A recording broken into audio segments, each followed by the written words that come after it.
राधे राधे। राधे राधे महाराज जी। महाराज जी आपके चरणों में कोटि कोटि प्रणाम। महाराज जी बहुत बार जीवन में ऐसा समय आता है कि गलती ना होकर भी मतलब हम गलत सिद्ध हो जाते हैं, तो महाराज जी हमें उस समय जवाब देना चाहिए, सही समय पे राधा रानी पे छोड़ देना चाहिए? नहीं, जवाब देना चाहिए अपने को। सामने जो जैसी स्थिति है वो पर्दा रहित करना चाहिए। जैसे कोई हम पर आरोप लग रहा है तो हम उसको पूर्ण रूप से साफ साफ बता देते हैं। इसके बाद नहीं मानता तो राधा रानी पे छोड़ देते हैं। पहले अपना कर्तव्य होता है, जैसे हमें कोई आरोपित कर रहा है किसी बात को, तो हम उसके समक्ष अपनी सत्यता प्रकाशित करें। इसके बाद वो नहीं मान रहा है तो फिर श्री जी पर छोड़ देते हैं। इसके बाद भी हमको दंड मिल रहा है तो अपना प्रारब्ध मानकर भोग लेते हैं कि पूर्व का कोई प्रारब्ध है जो जबरदस्ती हमको आया है और इस रूप में दंड दे रहा है। जहां हमारा कोई अपराध नहीं लेकिन मेरे अंदर जलन पैदा हो रही है, ऐसी चेष्टा हो रही है, इसका मतलब मेरा कोई प्रारब्ध भोग है, पूर्व जन्म का कर्म है जो यहां आकर मुझे अपना परिणाम दे रहा है। 3 डिग्रियां इसकी रखनी चाहिए। पहली, सामने हम सत्य को प्रकाशित करें।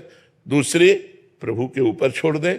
फिर भी नहीं संभला तो तीसरी, मेरा ही कर्म मुझे दंड देने के लिए इस रूप में आया है, इसलिए उसे सहन कर लेते हैं। हम सामने वाले से वैर विरोध नहीं करते हैं, ऐसा भाव रखना चाहिए। अजीत कुमार पांडे जी जौनपुर से। राधे राधे महाराज जी।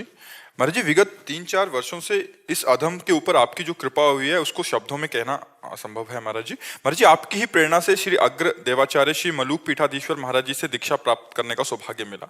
महाराज श्री पश्यंती और मानसिक नाम जप का क्या भिन्न भिन्न भाव है, या यदि हाँ तो इस तथ्य पर प्रकाश डालकर हमारा महाराज जी पश्यंती और क्रम से जब हम उपांशु में पहुंचते हैं, उपांशु का मतलब समझते हैं, तो फिर हमारा उपांश बंद हो जाता है और पश्यंती शुरू होता है। कोई हरकत नहीं है, किसी भी तरह की कोई चेष्टा नहीं है। सामने मंत्र या नाम लिखा हुआ है और वो हर क्षण प्रतिपल चल रहा है। परा, पश्यंती, मध्यमा, वैखरी। वैखरी हम बोल रहे हैं, मध्यमा जो कंठ से होता है, पश्यंती जो दृष्टि से होता है, अंतर्दृष्टि से होता है, परा जो श्रोता होता है। अजपा जाप चल रहा है, वो जप नहीं रहा, रोम रोम रग रग में नाम की स्फूर्ति हो रही। तो अपनी स्थिति देखना चाहिए। यदि हमारा मन चंचल हो रहा है और पश्यंती में स्थिति नहीं है तो हमको उपांश में स्थिति रखनी चाहिए, मध्यमा में। जिह्वा का अग्रभाग हिलता रहे और नाम स्मरण में चलता रहे। इसके आगे अपने आप स्वतः आ जाएगी पश्यंती। पश्यंती के बाद स्वतः परा स्थिति आ जाती है। बस हम लगे रहें, लगे रहें। निरंतर नाम स्मरण, गुरु प्रदत्त मंत्र स्मरण ही जीवन की सार्थकता है। इंद्रियों की भोग विलासता से बच पाना बहुत कठिन है। बातें बना लेना अलग बात है, इंद्रियों की भोग विलासिता का आकर्षण प्रत्येक अंतःकरण पे होता है। जो अंतःकरण उस आकर्षण में समत्व को प्राप्त कर ले वही महात्मा, नहीं तो फिर गिरा हुआ व्यक्ति है। महात्मा शब्द जो है वही स्थित होता है जो मान रहित है, जो मोह रहित है, जो किसी भी संग दोष से पराजित नहीं होता, जो निरंतर परमात्म स्मृति में तन्मय है, जिसके अंदर कोई कामना नहीं, जो सुख दुख में समान भाव रखता है, वही परमात्मा का महात्मा है। परमात्मा और महात्मा एक ही स्थिति होती है। यदि हमारा निरंतर भगवत स्मरण चल रहा है तो ये जो मायाकृत आकर्षण है ये होगा, पर हमसे क्रियाएं नहीं होंगी, हमसे गलत नहीं होगा, क्योंकि भगवान का नाम चल रहा है। नाम पाहरू दिवस निशि, ध्यान तुम्हार कपाट। दरवाजा बंद है, भगवत स्मृति भगवत ध्यान, तो कोई भी विकार हृदय में अटैक नहीं कर सकता, कोई भी विकार परास्त नहीं कर सकता। और निर्विकार स्थिति का नाम ही महात्मा है, जहाँ किसी भी प्रकार के विकार का प्रवेश नहीं। ऊसर बरसई तृण नहीं जामा, संत हृदय जिम उपज न कामा। कोई कामना जिसके हृदय में उत्पन्न न हो वही साधु हृदय है। तो साधु हृदय तभी बनेगा जब निरंतर भगवत स्मृति, अव्यावृत भजनात्, अखंड भजन, कुछ नहीं सुनना, कुछ नहीं समझना, कुछ नहीं जानना, एक बात है, संसार का चिंतन छोड़ना है। भगवत चिंतन में इतना तन्मय हो जाना है कि को हम कहाँ बिसर सुध गए, मैं कौन हूं, कहाँ हूं, क्या करना चाहिए, ये अब स्मृति नहीं, क्योंकि स्मृति का तार चल रहा है, उसी में आ जाएगा। परापश्यंती मध्यमा वैखरी, सब पूर्णता उसी में हो जाएगी। खूब निरंतर जो गुरु मंत्र मिला है, जो नाम मिला है, उसका स्वाद लीजिए, प्रतिपल शांत रहिए। सुने न काहू की कहे और कहे न अपनी बात, नारायण व रूप में मगन रहे दिन रात। किसी के कुछ नहीं सुनना, सबका सार है चिंतन। अनन्यस चिंतयन्तो माम ये जना परिपासते, तेषाम नित्याभियुक्तानाम योगक्षेमम वहाम्यहम्। भगवान कह रहे हैं योगक्षेम की भी चिंता नहीं करनी, वो मैं करूंगा। तुम्हारा केवल कर्तव्य अनन्यस चिंतयन्तो माम, मेरा अनन्य चिंतन करो। तो गुरुजी ने जो मंत्र दे दिया, जो उपासना दे दी, उसी में सुदृढ़ हो जाए तो भव पार हो गया, अविद्या का नाश हो जाएगा। मोक्ष मूलम गुरु कृपा, गुरु की कृपा से हमारा अविद्या का अब जो बाजार था वो उठ गया। अब हमको निरंतर स्मृति में तन्मय रहना। समझ पा रहे आप? अर्जुन अभेद आत्मा जी, महाराज जी आपके चरणों में कोटि कोटि प्रणाम। महाराज जी आप एक नंगली साहिब एक स्थान है वहां से आए हैं, कह रहे कि महाराज जी आप हमारे गुरु जी की अवस्था पर एक नजर डालिए।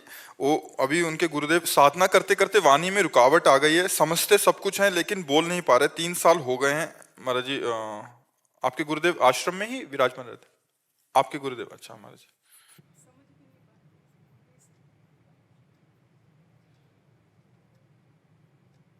तो क्या गुरु तो साक्षात ब्रह्म है, आपको गुरु की अवस्था पे नहीं ध्यान देना, गुरु तत्व पे ध्यान देना।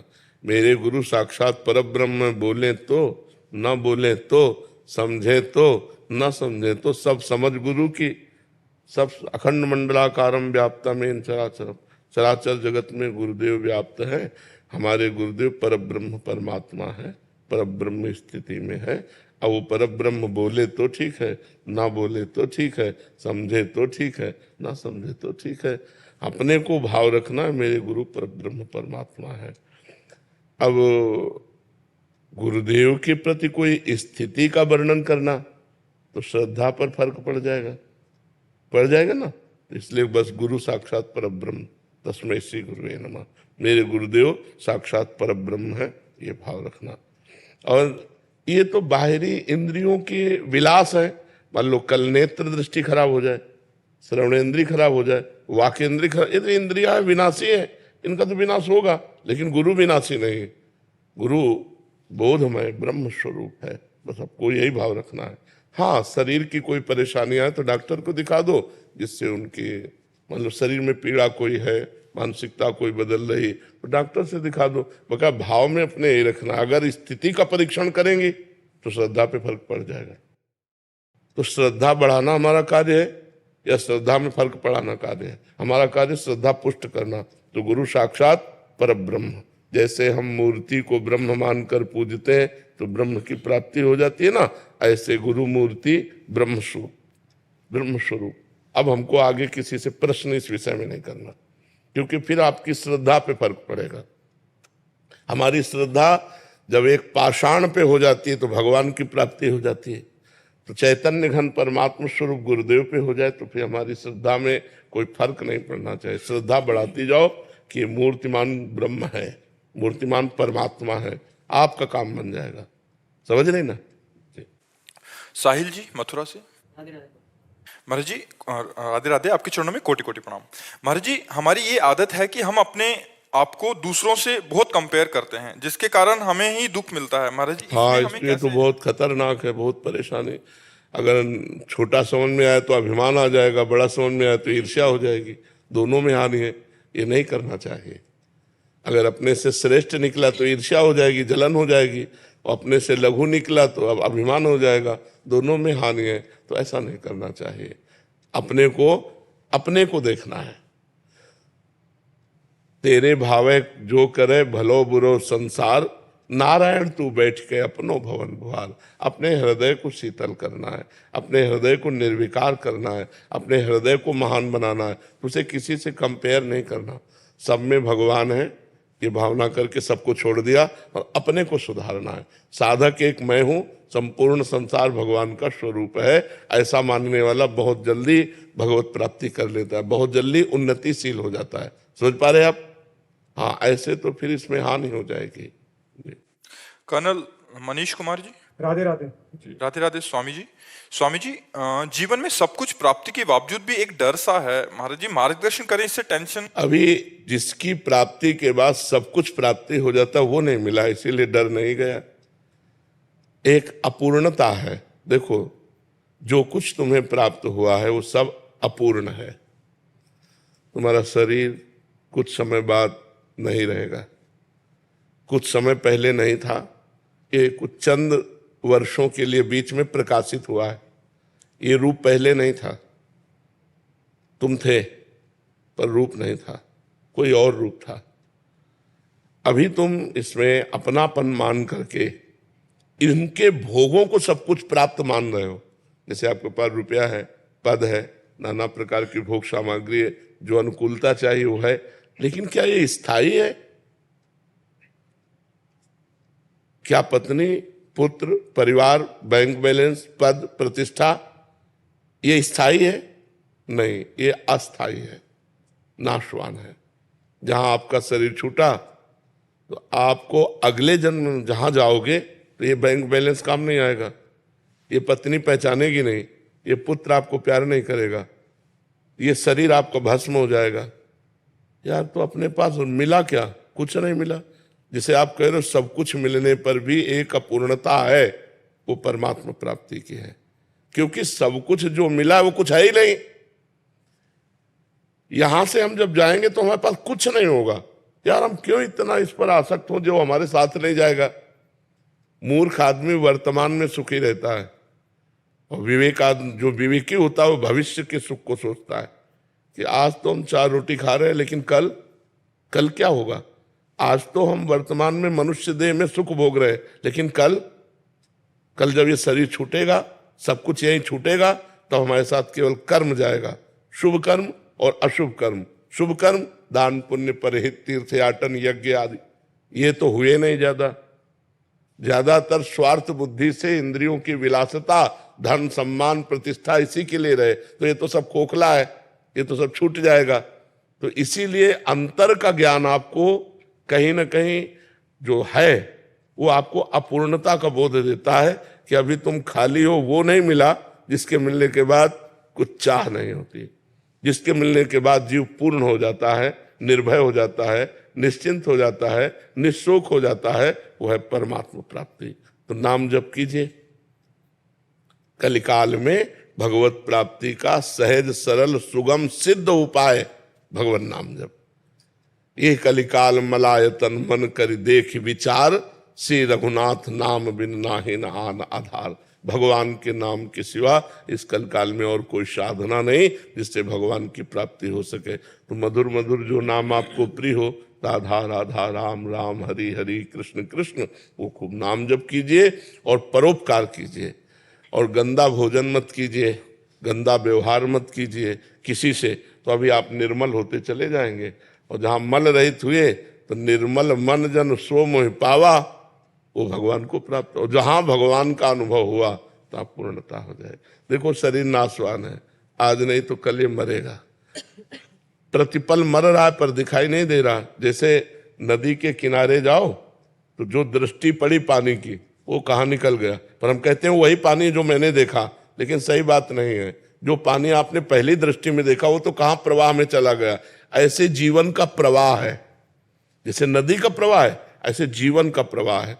प्रतिपल मेरा जीवन मृत्यु की तरफ जा रहा है, प्रतिपल। अब कौन सा सेकंड कौन सा मिनट मृत्यु का है पता नहीं, और हम लगे हैं जो ले नहीं जा पा रहे वो समेटने में। हम लगे हैं जो यहां से ले नहीं जाएंगे उसके समेटने में, और जो ले जाने को है उसकी तरफ से बेपरवाह है। इसलिए हमारा मन कहीं ना कहीं अपूर्ण है, उसको पूर्णता परमात्मा से मिलेगी। इसलिए खूब नाम जप कीजिए। अखिलेश जी वाराणसी। राधा वल्लभ श्री गुरु। महाराज जी आपके चरणों में कोटि कोटि प्रणाम। गुरुदेव भगवान, आप कई बार कहते हैं कि भगवान के मार्ग पर चलने वाला यदि झूठा भी चलने का दिखावा करता है तो भगवान उसे एक दिन सच्चा बना लेते हैं और अपनी भक्ति देते हैं। झूठा खेले साचा होए। तो महाराज जी हम में भी अभी तो झूठ और ढोंगी है, और सच्ची भक्ति कब आएगी महाराज जी? कब से प्रतीक्षा कर रहे हैं? ये आने लगा ना कि मैं झूठ हूं, मुझे सच्ची भक्ति चाहिए, ये उसका सीढ़ी है, ये उसी का सोपान है। आप जैसे कर रहे हो ऐसे करते रहो। जैसे हम बोल रहे हैं राम राम राम राम, हम झूठे से बोल रहे हैं, हमें कोई भगवान से प्रेम नहीं, लेकिन राम नाम तो सत्य है ना, भगवान का नाम तो सत्य है ना।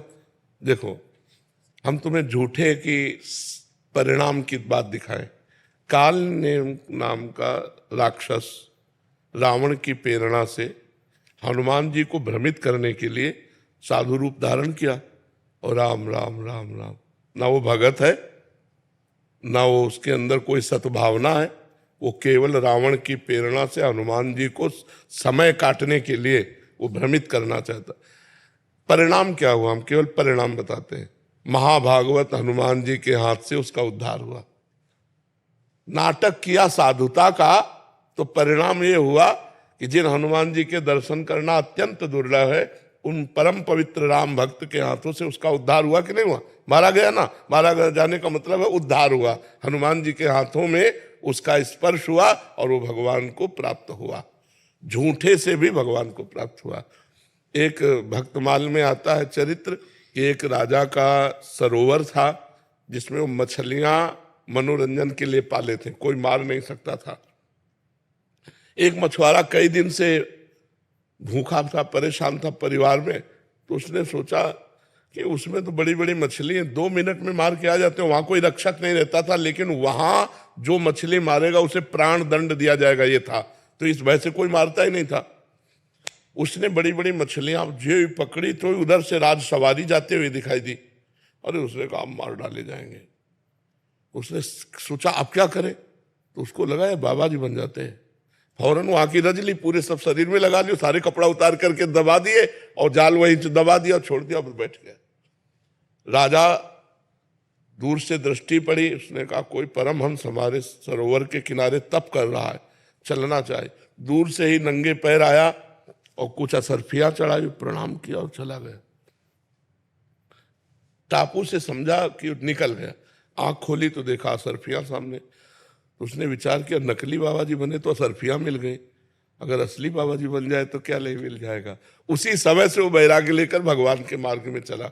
भगवान के मार्ग में कैसे भी चलो, मंगल भवन है, इसलिए मंगल ही होगा, मंगल हो ही नहीं सकता। तो आप जो नाम जप कर रहे हो, जो भक्ति कर रहे हो, वह सत्य है। यद्यपि आपका भाव भले असत हो, भले आपका भाव ना बन रहा हो, लेकिन आप राम राम बोल रहे हैं, आप कृष्ण कृष्ण बोल रहे हैं, वो तो सत्य है ना। आप भगवान को प्रणाम कर रहे हैं भले झूठे भाव से, लेकिन वो भाव तो सत्य है ना, इसलिए आपका परम मंगल होगा। महाराज जी, ये भाव सत्य हो जाए और बढ़ाओ और बढ़ाओ, और नाम जप करो, और वाणी पाठ करो, और भगवत चर्चा सुनो, तो भाव आ जाएगा, सत्य भाव आ जाएगा।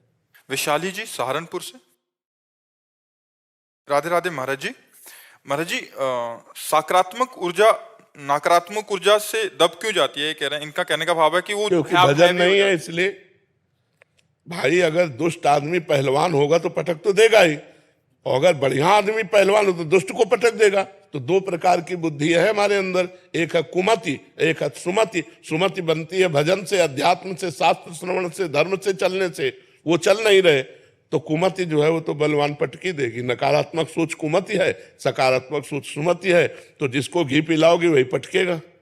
मान लो 2 पट्टे हो, एक दुष्ट हो एक सही हो, तो घी जिसको पिलाओगे वही पटकेगा, और जो कमजोर पड़ जाएगा तो पटक में आ ही जाएगा। तो हमने घी पिलाया कुमति को, जो कुमति ने कहा वो हम करते गए, तो उसकी नकारात्मक सोच पक्की हो गई और सुमति कमजोर हो गई, तो उसने पटक दिया। अब नकारात्मक सोच विजय को तो प्राप्त होगी, क्योंकि हमने सपोर्ट किया है, किसी और के द्वारा सपोर्ट नहीं है। दोनों बात बराबर करके भगवान ने तुम्हें दे दी। अब तुम बढ़ा किसको रहे हो ये तुम देखो। अच्छी बुद्धि बढ़ा रहे हो या बुरी बुद्धि? बुरी बुद्धि को तो लोग बढ़ावा दे रहे हैं और अच्छी बुद्धि को दबा रहे हैं।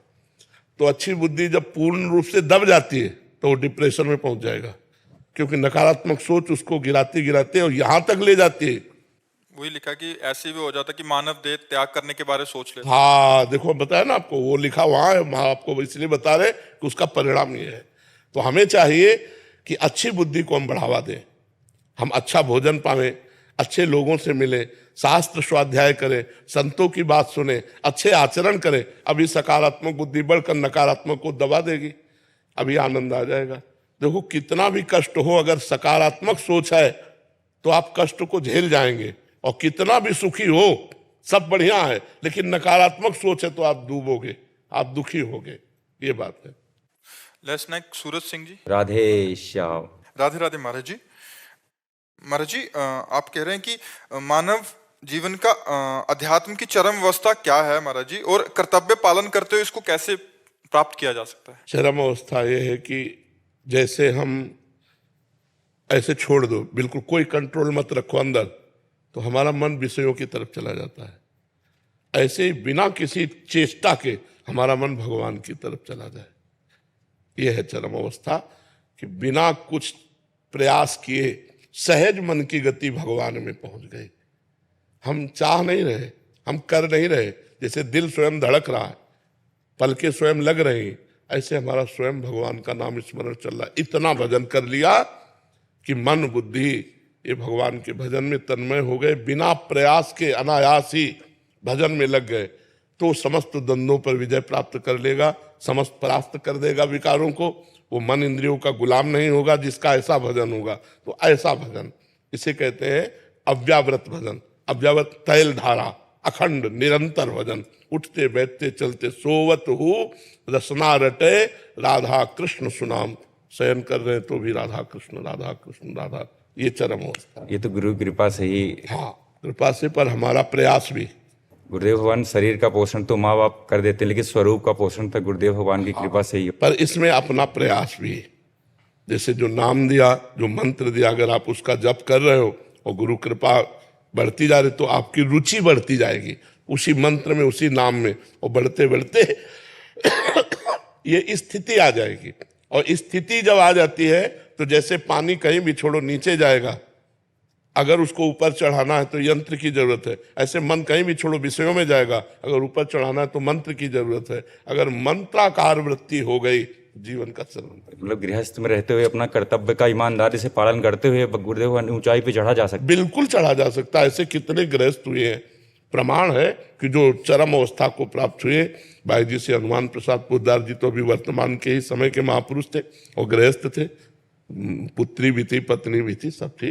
तो धर्म पूर्वक चला जाए और नाम जप किया जाए तो ऊंचाई हम प्राप्त कर सकते हैं।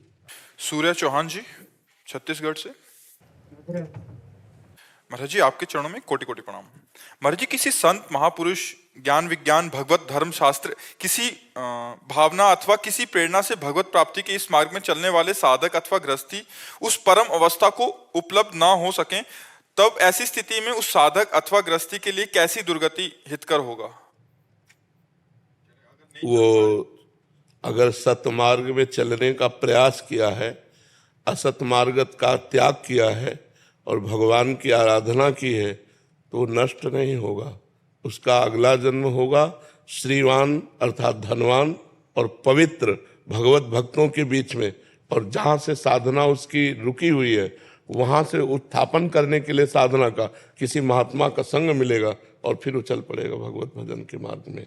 उसका ऐसा पवित्र कुल में जन्म होगा, ऐसा पवित्र वातावरण मिलेगा कि जो इस जन्म में नहीं कर पाया वो अगले जन्म में कर लेगा। भगवान के मार्ग में चलने वाले को कभी हानि नहीं होती। अगर वो भगवत प्राप्ति नहीं कर सका तो उसका अगला जन्म बड़ा प्रशंसनीय कुल में जन्म होगा, प्रशंसनीय वातावरण होगा भक्ति के अनुकूल। और जिन जिन भोगों की लालसा से उसने भक्ति में विक्षेप अपने सहा, वो भोगों की बाहुल्यता होगी, और उन भोगों में वो वैराग्य करके संत समागम के द्वारा अगले जन्म में निश्चित भगवत प्राप्ति कर लेगा। उसका कहीं ऐसा नहीं हो सकता कि दुर्गति हो। अगर उससे अपराध भी बने तो भी उसकी दुर्गति नहीं होगी, क्योंकि उस सतमार्ग का पथिक रहा है। जैसे सरकारी आदमी से कोई अपराध बन जाए, उसको ऐसे जन साधारण की तरह ट्रीटमेंट नहीं किया जाता। ऐसे वो सरकारी आदमी है, भगवान का जन है, वो भगवत प्राप्ति नहीं कर पाया किसी वासना के कारण, किसी विक्षेप के कारण, तो वही वासना उसको आगे बहुतायत में मिलेगी और वो भगवत प्राप्त होगा। जैसे कोल्ल जी और अल्ल जी नाम के दो भाई थे, उनमें एक बड़े भाई तो बड़े धर्मात्मा थे और जो छोटे भाई थे वो बड़े विषयी थे। उनका राजा के पुत्र के साथ मित्रता हुई तो राज परिवार में वो बैठते उठते खाते, उनका सारा खान पान बिल्कुल राजा के पुत्र को वाला, वो जो ऐसे मांस भक्षण करता, शराब पीता, वैसे सब पूरा।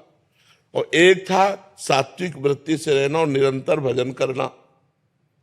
पर वो जो छोटा भाई था वो बड़े भाई के प्रति श्रद्धा विशेष रखता था कि मैं तो नीच हूं, मेरे भैया बहुत अच्छे महात्मा हैं।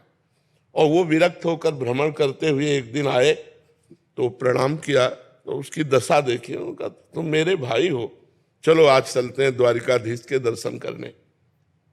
ये सत्य घटना। वो द्वारिकाधीश के दर्शन करने गए तो उन्होंने स्तोत्र सुनाया, बड़े भाई जो भजनानंदी थे। छोटे भाई से कहा तुम भी सुनाओ, तो सकुचा गए कि हम क्या सुनाए, हम तो विषयी जीव हैं। पर एक पद ब्रज लीला का याद था उनको कहीं से, तो उन्होंने ठाकुर जी को, द्वारिकाधीश को ब्रज लीला का पद सुना। जे ही पद सुनाया तो ठाकुर जी बोले वाह वाह वाह, आवाज आई। उनके भाई के हृदय में जलन हुई कि जीवन हो गया, पद सुनाते हो कभी वाह नहीं बोले, और हम जानते हैं कैसे आचरण का है, और ये वाह बोल दिए। चलो, इतने में ठाकुर जी ने अपने निजी जो सेवक थे उनसे प्रसाद और माला दी और कहा पीछे छोटे भाई को दे जाके। वो गए तो उन्होंने कहा कि आपको प्रसाद दिया है। तो उन्होंने कहा भैया को दिया होगा, क्योंकि भजनानंदी त्यागी तपस्वी तो भाई हैं, हम तो पापी जीव हैं, विषयों में लगे हुए हैं। तो उनका नहीं, भगवान ने आपका नाम कह के दिया है। अब वो हाथ में, अब बड़े भाई के हृदय में और जलन हो गई कि देखो भगवान ने हमें प्रसाद नहीं दिया, रोज पद सुनाऊं तो भगवान कभी वाह नहीं बोले, और ये विषयी जीव इसके इसमें वाह बोले। अब जीऊंगा नहीं, जब भगवान ही हमारे नहीं हुए तो मैं जीऊंगा क्या। वो समुद्र में जाके कूद गए। जब समुद्र में कूद गए तो द्वारिकाधीश के दिव्य पार्षद उनको दिव्य द्वारिका ले गए, बड़े वाले को। अब कुछ तसल्ली हुई। जब द्वारिकाधीश के दर्शन किए, द्वारिकाधीश जी ने कहा लाओ प्रसाद पाओ। वहां 2 पत्तल डाले गए, तो उसने कहा 1 पत्तल किसका? बोले तुम्हारे भाई का। अब और जलन हो गई कि यहां भी उसकी पहुंच है। अब वो अंदर से भगवान से बोले कि प्रभु अब सहा नहीं जा रहा, वो पाप करता है, राजसिक भोगों को भोगता है, और मैं जीवन भर भजन करता रहा। तो भगवान ने कहा इस जन्म में तुम भजन शुरू कर रहे हो, तुम्हें पता है ये कितने जन्मों का मेरा भगत है? ये पीछे जन्म में वैरागी संत था, हृदय से मेरी भक्ति करता था।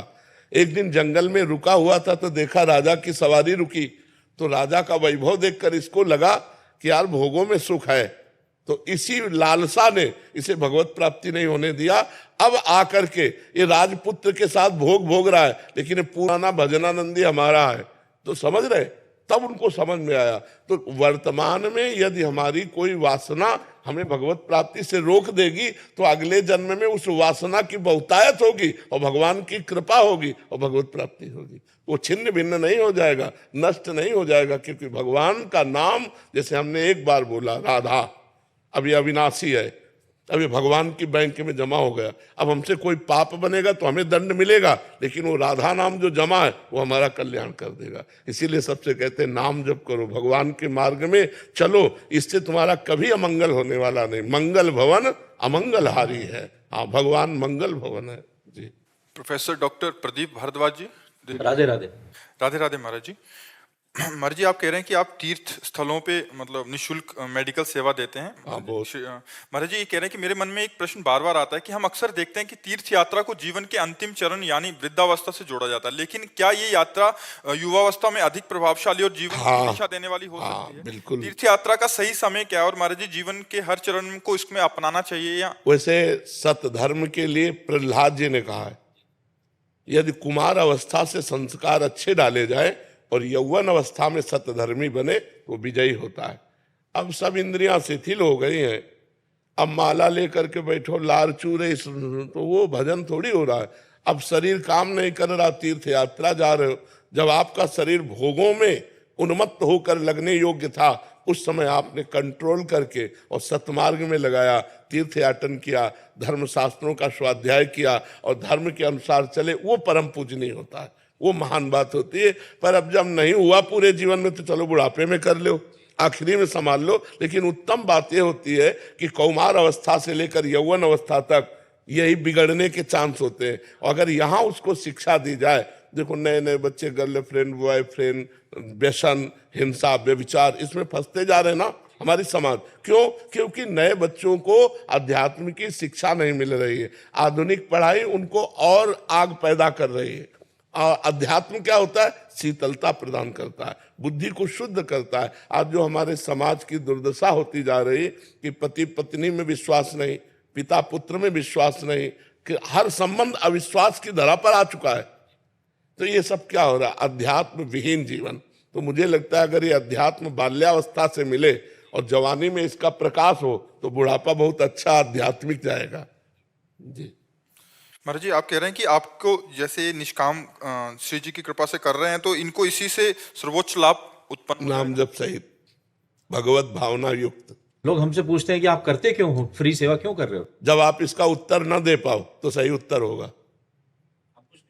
हाँ, जब इसका उत्तर न दे पाओ तब आपका सही उत्तर होगा।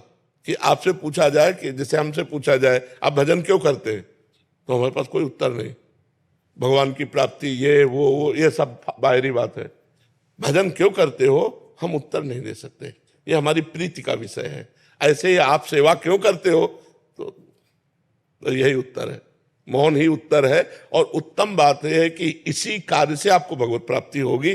बस दो बातें इसमें जोड़ लिए, सामने वाले मरीज में भगवान है ये बात मान लीजिए और अपनी जिह्वा से नाम जप कीजिए।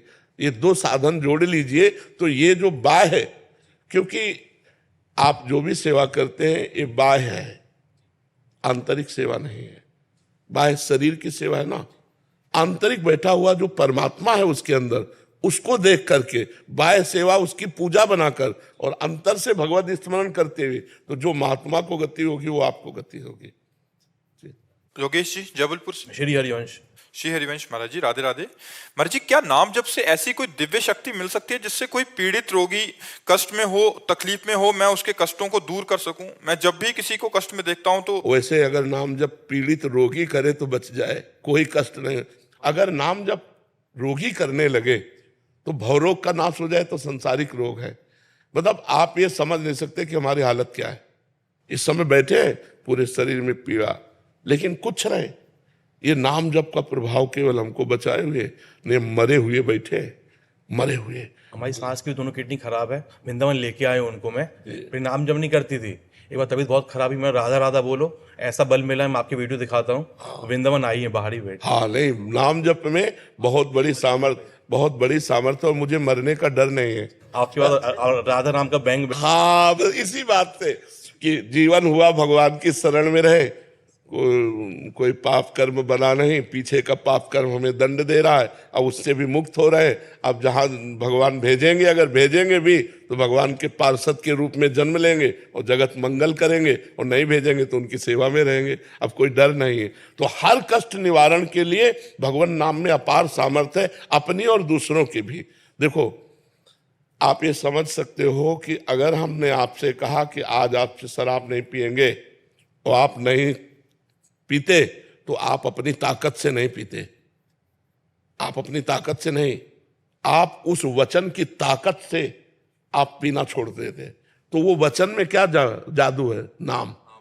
हाँ, ये जो आज लाखों लोगों का परिवर्तन हो रहा, हम खुला आपसे कह रहे हैं, हमारे पास कोई सिद्धि नहीं, कोई चमत्कार, कोई नौटंकी नाटक नहीं, सत्य विषय, शास्त्रीय भाषा, शास्त्र सम्मत उपदेश और नाम जप। तो जिसके कान में पड़ता है वो जबरदस्ती राउंड मारने लगता है, बाबा ने कहा शराब नहीं पीना, ये बाबा ने कहा शराब नहीं पीना। महाराज, मैं गाड़ी भी चलाता हूँ ना, आपकी छवि आंखों में दिखती है हमेशा कि यहाँ नहीं जाना, यहाँ नहीं करना, गलत काम नहीं करना है, मतलब आपकी छवि मेरे आंखों में रहती है। हाँ, ये भगवान, तो ये आपके प्रश्न का उत्तर कि अगर नाम जब चल रहा है तो अपना तो मंगल है ही, दूसरों का भी मंगल उसमें हो जाएगा। सातरत्य सा लोकान तारयति, वो लोक के लोक को तारण कर सकता है। मम भक्ति युक्तो भुवनम पुनात्। तो हमें लगता है कि जीव की सबसे कठिन परिस्थिति है कि वो नाम जप नहीं कर पाता, और सब कुछ करने के लिए तैयार हो जाएगा, दान पुण्य सब, ये नाम जप नहीं कर पाएगा।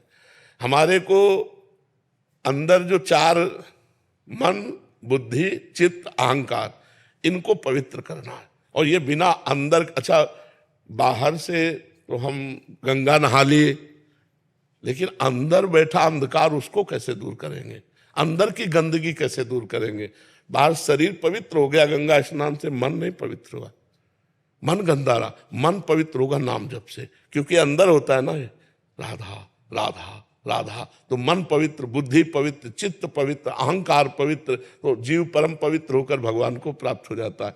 और इसमें खास बात ये कि जैसे आपने कुछ ही नाम जप किए और कभी भगवान का दर्शन भगवत भाव कुछ नहीं है, लेकिन जब आप मरोगे तो यमराज के रजिस्टर में आएगा कि इसने 20 बार राधा बोला है।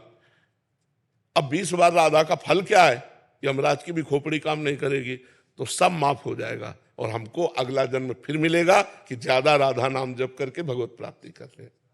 राधे राधे महाराज जी। और जिन्होंने 2-3 पेज का लिखा है, ये सारे है कि ये कह रहे हैं कि इनकी बेटी जो आगे बैठी है, इतना वैराग्य आ गया है कि वो 2:30 बजे उठ जाती है, 3-3 4-4 घंटे ध्यान में रहती है। पपीता खा लिया तो रोटी नहीं खाती, रोटी खा लिया तो पपीता नहीं खाती, हर चीज को सोचते खाती, खाऊं या नहीं खाऊं। और मतलब नहीं, आप सोती भी 3 घंटे हैं। ठाकुर जी को पवा के प्रसाद पाओ आप। ये कह रहे हैं कि बस इसको बोल दो खा पी ले, मतलब इतना वैराग्य हो गया कि क्या बताऊं। इसे वैराग्य नहीं कहते बच्चा, इसे उद्दंडता कहते हैं। शरीर क्षीण हो जाएगा, भजन थोड़ी होगा।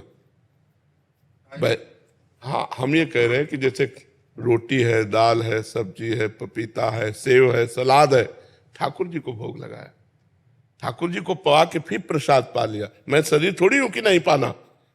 भैया हम गाड़ी खरीद लो, इसके बाद कहो कि हम पेट्रोल तो नहीं डालेंगे, पानी डाल के चलाएंगे। अब गाड़ी को मैं मानता हूं मूर्खता है कि नहीं है। ये शरीर एक गाड़ी है, इसको आहार चाहिए, इसको जल चाहिए, इसको अन्न चाहिए, इसको फल चाहिए, इसको घी चाहिए, दूध चाहिए। बाबा इसने सुखा दिया अपने शरीर को, बिल्कुल कुछ भी नहीं खाती थी। तो फायदा क्या? देखो, मनमानी आचरण करने से हम आपको बताएं कितनी चिड़ियां हैं जो केवल फल चुगती हैं, क्या उनको भगवत प्राप्ति हो जाती है? कितने जीव हैं जो जलचर जीव हैं, केवल पानी पी के रहते हैं, उनको भगवत प्राप्ति हो जाती है क्या? गुरु की आज्ञा के अनुसार चले तो बात समझ रहे हो बच्चे? हमारी बात समझ रहे हो? आज से जो चीज मम्मी दे वो पहले ठाकुर जी को पवाओ जाके, और खूब नाम कीर्तन करो, और इसके बाद उसे पालो। ठीक है, मानोगे हमारी बात? 3 बार नहाती है, फिर सर्दियों में भी ठंडे पानी से ही नहाओ। 3 बार नहाती, कोई परेशानी नहीं, कोई परेशानी नहीं। नहीं, पैरों में कुछ भी इतना जख्म हो रहे हैं, बार बार पैर हाथ धोने से। दवाई नहीं लगवाती, डॉक्टर की दवाई नहीं, बार बार पैर क्यों धोती हो? वैसे जाते हैं तो हाँ, लघु शंका सोच, तो अब हर बार थोड़ी लघु शंका सोच बार 100-200 बार 2 मिनट में धोती है ये। नहीं, पैर में जख्म हो रहे, दवाई नहीं लगाती। देखो, जहां जख्म लगे वहां तो दवा लगा लो, और पैरों को जब लघु शंका गई ना तो ऐसे बूंद लिए पानी के और ऐसे छींट मार दिया। ठीक है? और जैसे बार बार सोच लगे तो रज ले लिया, शरीर में लगा लिया। रज से बढ़कर पवित्र कुछ नहीं। और स्वस्थ रहो, थोड़ा व्यायाम करो, ऐसे मरी मरी होकर भगवान को प्राप्त कर लोगे क्या? अरे खूब कीर्तन करो, खूब नाम जप करो, माता पिता प्रसन्न रहे, उनकी सेवा करो, रसोई में सहयोग दो। अब ऐसे तो बीमार से आज आप दिख रहे हो, अभी नवीन बच्ची हो, ऐसा ठीक नहीं है। हाँ बिल्कुल ठीक है, आप सही से चलोगे? हाँ ठीक है, अच्छे से चलो। अब आप ऐसा मनमानी आचरण मत करना। सोती नहीं है, सुबह रात की 2 बजे की उठी हुई, रात को 10-11 बजे सोएगी। मैं कहती बेटा लेट जा, थोड़ा कमर सीधी कर लेनी। तो उस समय क्या करते हो? नाम जप करते हो? वैसे कोई पूर्व जन्म की तपस्या इसकी रही है जो इस जन्म में ऐसा उसके अंदर भाव आया है। ये कौन बच्चा जगता है 2:30 बजे?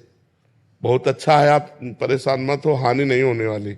जो भगवान के आश्रित तो भगवान का नाम जप करने वाला, उससे हानि नहीं होती। ये जो भी करेगी तुम्हारा और तुम्हारे कुल का मंगल करेगी। ये गलत आचरण की तरफ हो तो ज्यादा जोर दे। आप पहले भोजन सुधार कर लो, और जगने को तो आप ऐसा मत सोचिए। अगर 3 घंटे का अभ्यास कर लिया जाए सोने में तो हो चल जाएगा पूरा। कितनी देर सोती हो आप? 3, अभी तो 4 घंटे का नियम लिया है सोने का।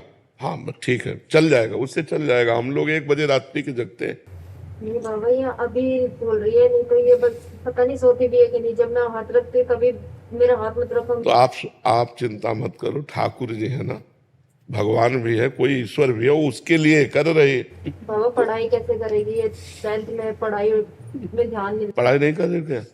नहीं, पढ़ना चाहिए। अब पढ़ोगी नहीं तो फिर कैसे चलेगा? और अगर ये नहीं करती है और ये साधना करती है तो तुम विक्षेप मत पहुंचाओ, इस जीव का कल्याण हो जाने दो। ये जीव आया है अपने कलिकाल में, ऐसे बच्चे कहाँ मिलते हैं? इस अवस्था में तो दंडताएं शुरू हो जाती हैं, और वो तपस्या परायण है, तो इससे आपका मंगल होगा, अमंगल नहीं हो सकता। पक्का समझना, भगवान के आश्रित हो और ईमानदारी से चल रहे, उसका चेहरा बताता है। वो ईमानदारी से चल रहे, वो बेईमानी वाला नाटक वाला कुछ नहीं है, सच्चाई से चल रही, चलने दो। धीरे धीरे हम सुधार उस बात पर ला रहे हैं। जैसे भोजन सुधार कर ले, शयन सुधार कर ले, थोड़ा पढ़ाई में भी ध्यान दे। अगर नहीं पढ़ती है और या ऐसे जीवन निकाल देती है तो लोक का लोक पवित्र करने की सामर्थ्य रखती है। आप क्या समझते हो? एक से एक संत हुए हैं स्त्री शरीर में, एक से एक महापुरुष हुए। तो अब अभी तो बच्चा है, अब ये क्या रूप रखेगा जाकर आगे चलकर, कोई जानता थोड़ी है। तो इसलिए हमें लगता है आप ज्यादा चिंतित मत हो, क्योंकि वो गलत नहीं है, वो भगवान की शरण में है, इसलिए कोई चिंता। और ये छोटी छोटी बातें तो सुधार में आ जाएंगी। जैसे बार बार पैर धोना है, या कई बार स्नान, 3 बार स्नान करने से रज भी 15-20 बार रज लगाएगी, कपड़ों पे लगाएगी, सर में लगाएगी, सर साबुन से नहीं। क्योंकि हाँ, उसका उद्देश्य है कि मैं पवित्र रहूं। गलत उद्देश्य नहीं, ये कोई पागलपन नहीं। ये यही नहीं करती, हम ही करते हैं, हम भी करते हैं। 3 बार हम भी स्नान करते हैं, हर बार लघुशंका जाकर हाथ पैर कुल्ला और सब करते हैं, लेकिन पैर पोंछते हैं, गीले नहीं बने रहते। एक तौलिया रखिए, पैर पोछा, फिर हाथ धो के हाथ पोछा, रज लगाते हैं, पवित्रता से रह जाता है। अब वो गलत नहीं है, ये गलत नहीं है, इसका कोई पागलपन नहीं है। ये कोई ऐसा नहीं कि मतलब उन्माद हो। बहुत अच्छे से चल रहे, प्रणाम है इस बच्चे को जो ऐसे चल रहे। बस तुम हमारा कहा मान लो बच्चा, ठीक है? नाम जप करती हो ना, बेड़ा पार हो जाएगा, माता पिता को भी बेड़ा पार हो जाए, तो चिंता मत कर। नीरज यादव जी, आगरा से। महाराज जी, आजकल बहुत बार प्रश्न आ रहा है कि मैं सबके साथ अच्छा करता हूं या करती हूं, फिर भी मुझे बुराई मिलती है। ऐसा नहीं है, ऐसा नहीं है, ऐसा नहीं है। कोई ऐसे भ्रम में न रहो। हाँ, कुछ समय तक ऐसा लग सकता है आपको, क्योंकि पाए जान जगत में सब जन कपटी कुटिल कलयुगी टंच। कलयुग के द्वारा सबकी बुद्धि ग्रसित है, सबकी बुद्धि स्वार्थ से युक्त है। तो आप हित करेंगे और वो हो सकता है आपका अहित करने की बात सोचे, आपको कटुवचन बोल दे, आपका एहसान न माने। लेकिन जो सर्वलोक महेश्वर भगवान देख रहा है कि आपने उसके साथ अच्छा किया है, वो जब आपका अच्छा करेगा तो फिर हमें लगता है धैर्य रखना चाहिए। हम अच्छाई को तत्काल भजाने की कोशिश ना करें कि हमने आपको पानी पिलाया, आप लौटकर हमारी तरफ हाथ जोड़िए और बोलिए थैंक यू। ये भावना हमारी गलत है। ये भावना अगर हम छोड़ दें तो अच्छाई करने पर अच्छा ही होगा, परम अच्छा होगा, परम मंगल होगा। नेकी कर दरिया में डाल, ये बात क्यों नहीं लाते हम लोग? हम लोग ऐसा क्यों चाहते हैं कि हम इसका हित किया तो ये हमारे आगे झुके, ये हमारी बात माने? क्यों हम चाहते हैं? ये हमारी कमी है, इसीलिए दुख होता है। इसीलिए दुख होता है। हम सामने वाले का हित करके अनुकूलता चाहते हैं, इसलिए हमें दुख होता है। अगर हम अनुकूलता ना चाहें तो अनुकूलता तो मिलेगी ही, परमात्मा के द्वारा मिलेगी। ये लोग थोड़ी अनुकूलता देंगे, ये तो सब अपनी अपनी वासनाओं की पूर्ति के लिए है। वासनाओं की पूर्ति हुई तो कोई पहचानता भी नहीं है। और हम चाहते कि हमने ऐसी परिस्थिति में इसका सहयोग किया या और भी बहुत तरह से हित होता है, लेकिन सामने से हमें रिस्पॉन्स नहीं मिली तो हमको परेशानी महसूस होती। तो सबसे समस्या हमारी ये है रिस्पॉन्स, इसको हटाओ। ये सामने वाले से जो अनुकूलता प्राप्त करने की बात है, सबसे बड़ी कमी है। परमार्थिक पुरुष तभी दुखी होता है जब उसमें कोई गलती होती है। सवाल अगर सही हल हो जाएगा तो आपको आनंद की प्राप्ति होगी। इसका नाम अध्यात्म है। ये कभी, इसका परिणाम कभी गलत नहीं होता, इसका परिणाम मंगलमय होता है, क्योंकि भगवान मंगलमय है ना। तो हमसे त्रुटि हो जाती है। अब जैसे हम किसी का हित करके उसके परिणाम स्वरूप अनुकूलता चाहते हैं, अब वो ना देगा तो हमें यही लगेगा कि यार हम जो किया वो सब व्यर्थ चला गया। व्यर्थ नहीं गया, परमात्मा देख रहा है। सच्चे परमार्थी तुम हो अगर हित करने वाले, तो तुम्हें केवल भगवान से चाह करनी चाहिए कि अनुकूलता तो भगवान देगा, ये क्या देंगे, हमें भगवान ने अवसर दिया, हम इनको अनुकूलता दे देते, अनुकूलता की मांग नहीं करते। तो देखो अभी हृदय आनंदित हो जाएगा। और ऐसे तो स्वार्थी संसार है ही, जब तक स्वार्थ बनेगा तब तक वो ऐसे रहेगा। जिस दिन पता चला कि स्वार्थ पूरा हुआ तो तुम्हें कुछ नहीं समझेगा। तुम देखोगे ये वही है जिसके साथ मैंने इतना हित किया, फिर जलोगी। तो ये जलना आपकी कमी है, आपकी गलती। अगर आप अध्यात्म में सुधार कर लें तो आनंदित हो जाएंगे। रहीमदास जी ऐसे बांट रहे थे, लोगों ने कहा नेत्र नीचे क्यों किए हो, तो उन्होंने इसी बात से कहा कि लोग समझ रहे रहीम दे रहा है, लेकिन रहीम नहीं, देनहार कोई और है, देत रहत दिन रैन, लोग भरम मुंह पे करे तासो नीचे नैन। अगर हम इस भाव से परहित करें तो हमको कभी दुखी नहीं होगा, कभी दुख नहीं हो सकता, क्योंकि हम आपसे चाहते ही नहीं है। हम तो केवल हित कर रहे हैं। परमात्मा ने प्रेरित किया तो नेकी कर दरिया में डाल। बहुत बढ़िया सिद्धांत है, अगर ये समझ जाओ। नहीं समझोगे तो फिर परेशान हो। और जी हित कब कब करें और कब ना करें, परहित कब कब करें और कब ना करें? अवसर आने पर। परहित के लिए झोला टांग के थोड़ी घुमा जाता है, परहित के लिए झोला टांग के थोड़ी घुमा जाता है। हम परहित करें। अब जैसे हमारे दरवाजे में कोई आ गया, समस्या में फंसा हुआ है, और हम उसकी समस्या का निदान कर सकते तो हमें कर देना चाहिए, लेकिन इस लोभ से नहीं कि किसी दिन हमारी दंडवत करेगा कि भैया आपने बचा लिया, ऐसा नहीं। उसको परहित करें क्योंकि वो हमारे पास आया है, और इसके बाद वो हमको प्रणाम करे, हम उसको देखें ही नहीं, बहुत बढ़िया आनंद आ जाएगा। लेकिन हम ऐसा नहीं कर पाते हैं। परहित के लिए अवसर होता है। कोई भूखा है, भोजन दे दो, बीमार है, औषधि दे दो, समस्या में है, आप उसका समाधान कर सकते हैं, कर दीजिए। अब उसके बदले में आपको प्रणाम करे, धन्यवाद दे, ऐसी भावना रखना, ये थोड़ा ठीक। ये मेरे काम आएगा इसलिए मैं यही बात तो परेशानी की है, यही बात परेशानी की है।